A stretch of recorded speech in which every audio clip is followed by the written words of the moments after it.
भी आज शिवेश मिश्रा का प्रोग्राम है, कल्लू जी का प्रोग्राम है, तो इस प्रोग्राम में आपको मान लीजिए कि पेमेंट पहले चाहिए। खेसारी भैया का प्रोग्राम रहता है, फ्री ऑफ कॉस्ट जाते हैं आप लोग प्रोग्राम करने, तब कहाँ जाता है ये सब चीज़?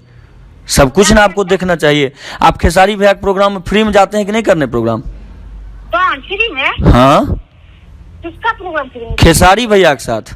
खेसारी भैया के साथ? हाँ अगर बोल देगा हाँ 5 लाख रुपया भी देंगे हाँ। और प्रोग्राम हम करना बंद कर देंगे उस दिन से। तो आप तो बोले थे कि हमको तो मान लीजिए गाड़ी भी जल गया, 1 रुपया नहीं दिए खेसारी जी, हमारा तो कुछ नहीं दिया हमको। बोलिए, वो तो वीडियो बना कर ये कर देंगे। ओ, तो इसका मतलब लोग हल्ला किया आपके बारे में क्या कि मतलब खेसारी जी का प्रोग्राम फ्री में करती हैं?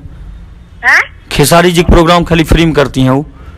अच्छा, तब फ्री में उसका क्या बोलते हैं, वो मेरा क्या वो ये है जो फ्री में प्रोग्राम करेंगे।